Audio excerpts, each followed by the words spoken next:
Hi everyone. ഇന്നത്തെ വീഡിയോയിൽ ഞാൻ നിങ്ങളെ കാണിക്കുന്നത് ഒരു സിൽക്കി കോട്ട സാരിയിൽ വർക്ക് ചെയ്യുന്നതാണ് കേട്ടോ. അപ്പോൾ ഒത്തിരി പേര് ഇങ്ങനെ മെസ്സേജ് ഇടുന്നുണ്ട്, എന്താ ഇപ്പോൾ വർക്ക് ചെയ്ത വീഡിയോ ഒന്നും കാണിക്കാത്തതെന്നൊക്കെ പറഞ്ഞിട്ട്. വെക്കേഷനായിട്ട് കുറച്ച് തിരക്കായിരുന്നു. അപ്പോൾ എന്ന് വെച്ചാൽ നമുക്ക് ഈ 2 months വെക്കേഷൻ, 2 months എന്നാൽ 2 months ഫുൾ കിട്ടില്ല, ഒരു 1 month പിന്നെ കുറച്ച് ഒരു 10 days കൂടി അത്രേ കിട്ടുള്ളൂ. അപ്പോൾ ഈ വെക്കേഷൻ സമയത്ത് കുറച്ച് ചെയ്യാനുള്ള കാര്യങ്ങളൊക്കെ ചെയ്യുന്നു, പുറത്ത് പോകാനുള്ളതൊക്കെ പോകുന്നു, അങ്ങനെ ഒത്തിരി അങ്ങനെയുള്ള കാര്യങ്ങളിൽ ബിസി ആയിരുന്നു. പക്ഷേ അതിൻ്റെ ഇടയ്ക്ക് ഞാൻ ഇതേപോലെ സാരീസ് വർക്ക് ചെയ്യാനായിട്ട് ട്രൈ ചെയ്തായിരുന്നു കേട്ടോ. അപ്പോൾ ഈ സാരി ഞാൻ വിചാരിച്ചു വർക്ക് കംപ്ലീറ്റ് ആയതിനു ശേഷം നിങ്ങളെ കാണിക്കാം. ഒത്തിരി പേരിങ്ങനെ ചോദിക്കാറുണ്ട് വർക്ക് ചെയ്യുമ്പോൾ എവിടേക്കാണ് ചെയ്തിരിക്കുന്നതെന്ന് കേട്ടോ. അപ്പോൾ ഞാൻ അതുകൊണ്ട് വെക്കേഷൻ ടൈമിൽ ചെയ്തൊരു സാരിയാണ് ഇത്. അത്യാവശ്യം നല്ല ഹെവി വർക്ക് വരുന്നൊരു സാരിയാണ് കേട്ടോ. ഈ സാരി വർക്ക് ചെയ്യുന്നതിൻ്റെ വീഡിയോ ഞാൻ ഇതിൻ്റെ കൂടെ കാണിക്കുന്നുണ്ട് കേട്ടോ. ഈ വീഡിയോ ഞാൻ രാവിലെ 6 മണിക്കാണ് എടുത്തുകൊണ്ടിരിക്കുന്നത്. അപ്പോൾ തൊണ്ട കുറച്ചിങ്ങനെ ഡ്രൈ ആയ പോലെ വരുന്നുണ്ട് കേട്ടോ. ഏർലി മോർണിംഗ് ആയതുകൊണ്ടാണ് എനിക്ക് തോന്നുന്നു. കണ്ടോ, അപ്പോൾ ഇത്രയും വർക്ക് ഇതിൽ വരുന്നുണ്ട്. അതേപോലെ ഒത്തിരി പേര് ചോദിക്കാറുണ്ട് ഇത്രയും വർക്കൊക്കെ ചെയ്താൽ നമ്മൾ എത്ര രൂപ ചാർജ് ചെയ്യാറുണ്ടെന്ന്. ഈ സാരിയുടെ റേറ്റ് വിത്ത് വർക്ക് വരുന്നത് 3800 ആണ്. ഇത് ഓൾറെഡി സോൾഡ് ഔട്ടാണ്. എൻ്റെ ഒരു ആൻറ്റിക്ക് വേണ്ടി ചെയ്തിട്ടുള്ളൊരു സാരിയാണ് കേട്ടോ ഇത്. ഈ സാരി ഞാൻ സ്റ്റാർട്ട് ചെയ്തത് ഈ ഒരു കളർ കോമ്പിനേഷൻ ഈ പിങ്കിൽ ചെയ്യണം എന്നുള്ള രീതിയിലാണ്. അപ്പോൾ ബ്ലൂവിൻ്റെ തന്നെ ഷെയ്ഡ് യൂസ് ചെയ്തിട്ടുണ്ട്. 3 കളർ ബ്ലൂ ആണ് ഞാനിതിൽ യൂസ് ചെയ്തിരിക്കുന്നത്. പിന്നെ ലീഫ് ഞാൻ വിചാരിച്ചു നോർമലി നമ്മൾ ഗ്രീൻ കൊടുക്കാറുണ്ടല്ലോ, ഗ്രീനിന് പകരം ഒരു നല്ല ബ്രൈറ്റ് ആയിട്ടുള്ള ക്രീം ഷെയ്ഡ് കൊടുക്കാമെന്ന്. അങ്ങനെയാണ് ഞാൻ ഈ കളർ കോമ്പിനേഷൻ്റെ സെലക്ഷനിലേക്ക് എത്തിയത്. കണ്ടോ, പിന്നെ വർക്ക് ചെയ്ത് എവിടേക്കാണെന്ന് വെച്ചാൽ ഈ 3 വർക്ക് വരുന്നത് നമ്മൾ സാരി വെയർ ചെയ്യുമ്പോൾ പ്ലീറ്റ്സിൻ്റെ ഭാഗത്തായിട്ടാണ്. ഇത് വരുന്നത് നമ്മൾ സാരി വെയർ ചെയ്യുമ്പോൾ ചെസ്റ്റ് പോർഷനിലാണ്. ചെസ്റ്റ് പോർഷനിൽ അത്യാവശ്യം നല്ല ലെങ്ത്ത് വരുന്നുണ്ട് കേട്ടോ. എനിക്ക് തോന്നുന്നു ഒരു 2.5 അടി അത്രയും വലിയ വർക്കാണ് ചെയ്തിരിക്കുന്നത്. നമ്മൾ സാരി ഇടുന്ന സമയത്ത് ഫുള്ളായിട്ട് കാണാൻ വേണ്ടിയിട്ട്. പിന്നെ നമ്മൾ ചിലർ സിംഗിൾ ഫ്ലീറ്റ് ഇടാറുണ്ട്, അതായത് പ്രിൻസസ് കട്ട് ബ്ലൗസിൻ്റെയൊക്കെ ഒപ്പം. അപ്പോൾ അങ്ങനെയാണെങ്കിൽ നമ്മൾ സാരി വെയർ ചെയ്യുമ്പോൾ ഫ്രണ്ടിൽ തന്നെ കാണാനായിട്ട് ഒരു ഡിസൈൻ ചെയ്തിട്ടുണ്ട്. ഈ 2 വലിയ ഡിസൈൻ വരുന്നത് പല്ലുവിൻ്റെ പാർട്ടിലാണ് കേട്ടോ. അപ്പോൾ ഇതാണ് ഈ സാരിയുടെ ഡീറ്റെയിൽസ്. ഈ സാരി വരുന്നത് ഒരു നല്ല ബ്രൈറ്റ് ആയിട്ടുള്ള ടൊമാറ്റോ പിങ്ക് ആണ് കേട്ടോ. ഒത്തിരി എൻക്വയറി ഉള്ള സാരിയാണ്. കണ്ടോ വർക്ക്. ഇതിൻ്റെ ബാക്ക് സൈഡ് കൂടി ഒന്ന് കാണിക്കാം. ഷാഡോ വർക്ക് അഥവാ ചിക്കൻ കറി വർക്കൊക്കെ ഇതുപോലെയാണ് ചെയ്യുന്നത്. ഇതിൻ്റെ ട്യൂട്ടോറിയൽ വീഡിയോ കൂടി നിങ്ങളൊന്ന് കണ്ടു നോക്കൂ. ഇതായി കാണുന്നത് ഞാനിതിൽ യൂസ് ചെയ്തിരിക്കുന്ന ബ്ലൂ കളേഴ്സാണ്. ബ്ലൂവിൻ്റെ തന്നെ 3 ഷെയ്ഡ് വരുന്ന രീതിയിലാണ് ത്രെഡ് യൂസ് ചെയ്തിട്ടുള്ളത് കേട്ടോ. അപ്പോൾ നിങ്ങൾ സാരി സ്റ്റാർട്ട് ചെയ്യുന്ന സമയത്ത് ഏത് കളർ സാരിയാണ് എടുക്കുന്നത് ആ സാരി ആയിട്ട് ഷോപ്പിൽ പോയിട്ട് കളേഴ്സ് വെച്ച് നോക്കുക. ഇതേപോലെ ഷെയ്ഡ്സ് കിട്ടുകയാണെങ്കിൽ ഷെയ്ഡ്സ് യൂസ് ചെയ്യുക, അല്ലെങ്കിൽ കോൺട്രാസ്റ്റ് കളേഴ്സ് യൂസ് ചെയ്താലും കാണാനായിട്ട് ഭംഗിയായിരിക്കും. കണ്ടോ, ബാക്ക് സൈഡ് കൂടി കാണിച്ചത് കളർ കുറച്ചുകൂടി എടുത്തൊന്ന് അറിയാൻ വേണ്ടിയിട്ടാണ്. അതുപോലെ തന്നെ ഇതിൽ എങ്ങനെയാണ് പിക്ചർ വരയ്ക്കുന്നതെന്ന് കൂടി കാണിക്കാം. ഈ കാണുന്ന പിക്ചർ ഫ്രീ ഹാൻഡായിട്ട് വരച്ചിട്ടുള്ള പിക്ചറാണ്. അപ്പോൾ ഇതുപോലെ നമ്മളൊരു സ്ട്രെയിറ്റ് ലൈൻ പോലെ വരച്ചെടുത്താൽ നമുക്ക് പിന്നെ എവിടേക്കാണോ ഈ ഡിസൈൻ വേണ്ടതെന്ന് വെച്ചാൽ ആ ഭാഗത്തായിട്ട് പേപ്പർ വെച്ച് കൊടുക്കുക കേട്ടോ. എന്നിട്ട് അതിൻ്റെ മുകളിൽ കൂടെ വരയ്ക്കുക. പിന്നെ ഒരു ലൈൻ കൂടെ വേണമെങ്കിൽ പേപ്പർ കുറച്ച് നീക്കി വെച്ചിട്ട് വരയ്ക്കാം. അപ്പോൾ അങ്ങനെ നമുക്ക് എന്തുമാത്രം വലിപ്പം വേണമെന്ന് വെച്ചാൽ അതനുസരിച്ച് ഡിസൈൻ കംപ്ലീറ്റ് ചെയ്യാനായിട്ട് സാധിക്കും. ഇത് ഞാൻ ഒരു ഡിസൈൻ വരച്ചിട്ട് സാരിയിൽ ഒരു ഡിസൈൻ വർക്ക് ചെയ്തു. അതിനുശേഷം ആ ഡിസൈൻ വെച്ചിട്ട് ഫോട്ടോ കോപ്പി എടുത്തു. അപ്പോൾ നമുക്ക് ആ കറക്റ്റ് ആയിട്ടുള്ള ഡിസൈൻ കിട്ടും. പിന്നെ നമുക്ക് ബാക്കിയുള്ള പോർഷൻസ് എല്ലാം ഈ വലിയ ഡിസൈൻ യൂസ് ചെയ്തിട്ട് വരച്ചെടുക്കാനാണ്. സിൽക്കി കോട്ട സാരി, നെറ്റ് കോട്ട സാരി അത്യാവശ്യം വിസിബിൾ ആയതുകൊണ്ട് നമുക്ക് പിക്ചർ സാരിയുടെ താഴെ വെച്ചിട്ട് പെൻസിൽ യൂസ് ചെയ്തിട്ട് വരയ്ക്കാനായിട്ട് സാധിക്കും. അപ്പോൾ ലൈറ്റ് ഷെയ്ഡ്സ് സാരി ആണെങ്കിൽ നമുക്ക് നോർമൽ പെൻസിൽ യൂസ് ചെയ്തിട്ട് വരയ്ക്കാം. ഡാർക്ക് കളർ സാരിയാണ് വരയ്ക്കുന്നതെങ്കിൽ എപ്പോഴും ഞാൻ നേരത്തെ പറഞ്ഞതുപോലെ തന്നെ glass marker white colour use ചെയ്യുക. അപ്പോൾ അത് യൂസ് ചെയ്തിട്ട് വരയ്ക്കുവാണെങ്കിൽ നല്ല ബ്രൈറ്റായിട്ട് കാണാനായിട്ട് സാധിക്കും. അതുപോലെ തന്നെ പെൻസിൽ യൂസ് ചെയ്ത് വരയ്ക്കുമ്പോഴും അത്യാവശ്യം നമുക്ക് കാണുന്ന രീതിയിൽ വേണം വരയ്ക്കാനായിട്ട്. പിന്നെ ഏതെങ്കിലും പോർഷൻ കറക്ഷൻ ചെയ്യാനുണ്ടെങ്കിലും നമ്മൾ വരയ്ക്കുന്ന സമയത്ത് കറക്റ്റ് ചെയ്ത് വരച്ചെടുക്കാനായിട്ട് ശ്രദ്ധിക്കുക. ഞാനിവിടെ നോർമലി യൂസ് ചെയ്യാറുള്ളത് HB പെൻസിലാണ്. HB പെൻസിൽ തന്നെ വേണമെന്നില്ല, നോർമൽ നമ്മൾ യൂസ് ചെയ്യുന്ന പെൻസിൽ എടുത്താലും വരയ്ക്കാനായിട്ട് സാധിക്കും. HB പെൻസിലാകുമ്പോൾ നല്ല ഫാസ്റ്റായിട്ട് വരയ്ക്കാനും സാധിക്കും. അതുപോലെ തന്നെ പെട്ടെന്ന് കളറ് കിട്ടും. അപ്പോൾ അതുകൊണ്ട് നമുക്ക് വരയ്ക്കുന്ന കാര്യത്തിൽ പറ്റുമെങ്കിൽ നിങ്ങൾ ഒരു HB പെൻസിൽ വാങ്ങി സൂക്ഷിക്കുക കേട്ടോ. അതുപോലെ വരയ്ക്കുന്ന സമയത്ത് ഈ ഡിസൈനും ക്ലോത്തും നീങ്ങി പോവാതിരിക്കാനായിട്ട് ഏതെങ്കിലും പേപ്പർ വെയിറ്റ് യൂസ് ചെയ്യുക. ഒത്തിരി ഡാർക്കായിട്ട് വരയ്ക്കേണ്ട ആവശ്യമില്ല, കാണാൻ പറ്റുന്ന രീതിയിൽ ലൈറ്റായിട്ട് വരച്ചാൽ മതി.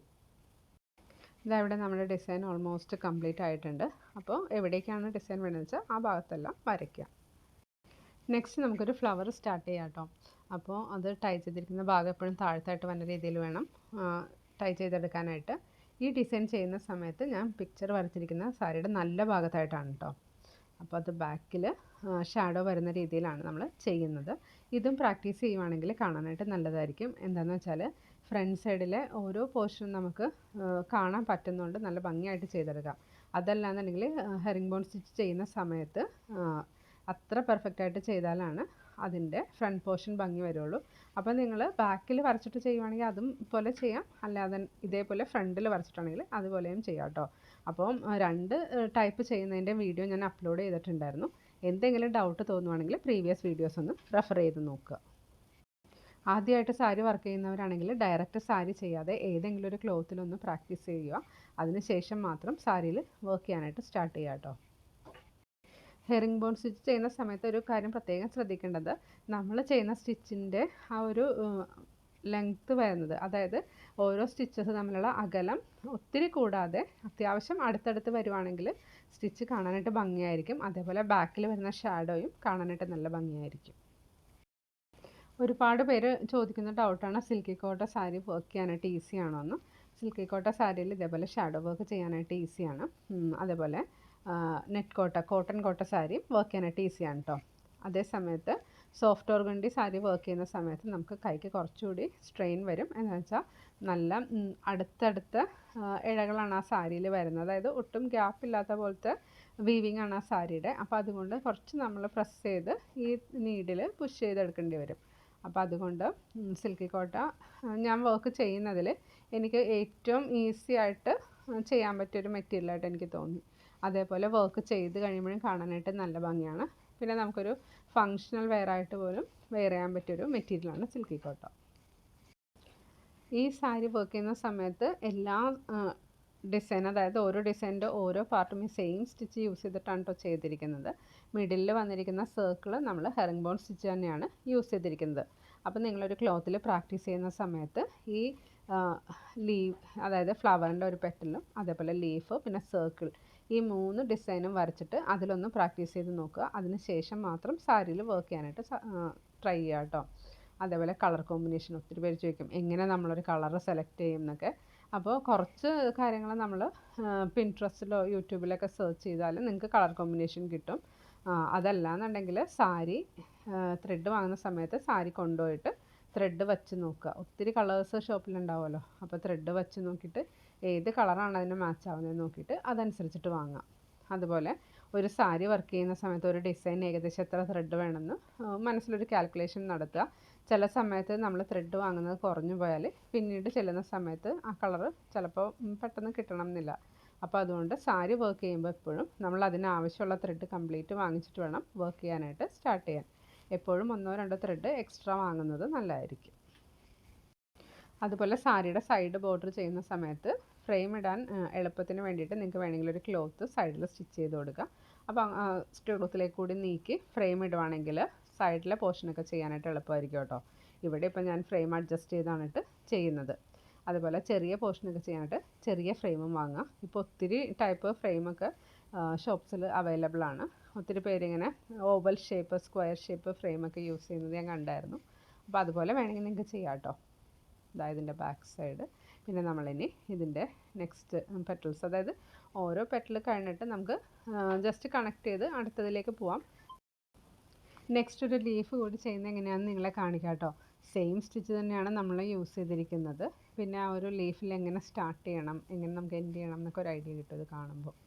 അതുപോലെ തന്നെ അതായത് ലീഫ് ചെയ്യുന്ന സമയത്തും നമ്മൾ അടുത്തടുത്ത് 2 ലീഫ് വരുവാണെന്നുണ്ടെങ്കിൽ അത് കട്ട് ചെയ്യാതെ നെക്സ്റ്റ് ലീഫിലേക്ക് കണക്ട് ചെയ്ത് പോകുന്ന വിധത്തിൽ ചെയ്യാനായിട്ട് ശ്രദ്ധിക്കുക. അപ്പോൾ നമുക്ക് എപ്പോഴും കട്ട് ചെയ്ത് പിന്നെ ടൈ ചെയ്യേണ്ട ഒരു ടൈമൊക്കെ നമുക്ക് സേവ് ചെയ്യാനായിട്ട് സാധിക്കും. മൾട്ടി കളർ ത്രെഡ് യൂസ് ചെയ്തിട്ട് ഷാഡോ വർക്ക് ചെയ്താലും കാണാനായിട്ട് നല്ല ഭംഗിയാണ് കേട്ടോ.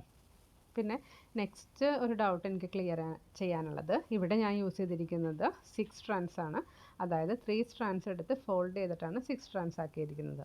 നമ്മൾ ഡയറക്റ്റ് 6 strands എടുക്കുവാണെങ്കിൽ ഇത് ഈ നീഡിൽ കൂടെ ത്രെഡ് വലിച്ചെടുക്കുന്ന സമയത്ത് ഫോൾഡ് ചെയ്തിട്ടാണല്ലോ നമ്മൾ വലിക്കുന്നത്. അപ്പോൾ ഒരു 12 strands ത്രെഡ് കൂടെ വരുമ്പോൾ ചെറിയ ചെറിയ ഹോൾസ് വീഴാനായിട്ട് ചാൻസ് ഉണ്ട്. അതുകൊണ്ടാണ് ഞാൻ 3 strands എടുത്ത് ഫോൾഡ് ചെയ്ത് 6 strands ആക്കിയിരിക്കുന്നത്. ഈ 6 strands വരുവാണെങ്കിലാണ് ഷാഡോ വർക്ക് കാണാൻ കൂടുതൽ ഭംഗി വരുള്ളൂ. എന്ന് വെച്ചാൽ കുറച്ച് തിക്നെസ് ഉണ്ടെങ്കിൽ അതിൻ്റെ ഷാഡോ കാണുമ്പോൾ എഫക്റ്റ് കൂടുതലായിരിക്കും. പുതിയ ഡിസൈൻസൊക്കെ ആയിട്ട് ഞാൻ വീഡിയോസ് ചെയ്തുകൊണ്ടിരിക്കുന്നുണ്ട്. വീഡിയോ മുടങ്ങാതെ കാണുക കേട്ടോ. അപ്പോൾ നിങ്ങൾക്ക് കൂടുതൽ ഐഡിയാസ് കിട്ടും. അതുപോലെ ഒത്തിരി പുതിയ സ്റ്റിച്ചസും കൊണ്ടുവരാനായിട്ട് ശ്രദ്ധിച്ചിട്ടുണ്ട്. ഇന്നത്തെ വീഡിയോ എല്ലാവർക്കും ഇഷ്ടപ്പെട്ടെന്ന് വിചാരിക്കുന്നു. വീഡിയോ ഇഷ്ടപ്പെട്ടെങ്കിൽ ലൈക്ക് ചെയ്യുക, നിങ്ങളുടെ കസിൻസിനും ഫ്രണ്ട്സിനെല്ലാം ഷെയർ ചെയ്ത് കൊടുക്കുക കേട്ടോ.